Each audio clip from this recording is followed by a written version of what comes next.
প্রকার। এখন নবীর আমলে মাদ্রাসা ছিল না, এটা নতুন উৎপাদন করা হয়েছে, এটা বেদাত। কেননা মাদ্রাসা দিয়ে আমার নবী এলেম প্রকাশ করে নাই, আমার নবী এলেম প্রকাশ করেছে সিনাই সিনাই, তাই মাদ্রাসা বেদাত। নবীর আমলে ইমামতি করে টাকা নেওয়ার আদেশ নাই, এখন প্রত্যেকটা মসজিদে ইমামতি করে টাকা নেয়, ধর্ম এবং কোরআন বিক্রি করে খায়, এটা বেদাত। নবীর আমলে মসজিদে মাইক দিয়ে আজান দেওয়া ছিল না, এখন মসজিদে মাইক দিয়ে আজান দেয়, এটা বেদাত।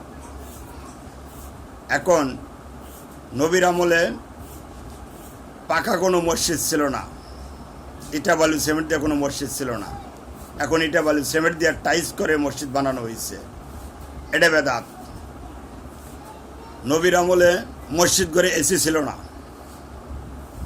এখন মসজিদে এসি দেওয়া হয়েছে, এটা বেদাত। এই বেদাত এতগুলা বললাম, এখন বলবো শিরক। যে ব্যক্তিরা বলতেছে শিরক, সে সর্বপ্রথম শিরক করতেছে কোন জায়গায়? তার নামে যা দেখেন বাড়ি আছে, ঘর আছে, জমি আছে, সম্পদ আছে, গাড়ি আছে। আমার যে ব্যক্তি যে কিছু নিয়ে করুক, 10 টাকার জিনিসও যদি ওনার হয়ে যায়, আমার হয়ে যায়, তাহলে ওটাই শিরক। তাহলে শিরকের ভিতর থাইকা, বেদাতের ভিতর থাইকা তারা যদি বেদাত প্রকাশ করে, জায়গায় জায়গায় বেদাত নিয়ে কথা বলে, তাহলে তারা কেমন পরহেজগার। এখন বেদাত প্রত্যেকটা মাজারে গেলেই পাওয়া যায় বেদাত। হ্যাঁ, তা এখন এই যে কয়টা কথা বললাম, এই কয়টা কথাই বেদাত। আর দেখেন তো একটা জিনিস খেয়াল করে, বাংলাদেশে যত অলি আউলিয়া গাউজ কুতুব এসে বাহির দেশ থেকে, তারা কি 2 শতক জায়গা নিয়ে আসছে? তারা কি 1 শতক জায়গা নিয়ে আইছে? তারা সম্পূর্ণ সম্পদ বিলীন করে দিয়া শূন্য হাতে আল্লাহর পথে নামিয়ে পড়েছে। তারা আল্লাহর অলি হয়েছে, তারা আল্লাহর বন্ধু হয়েছে।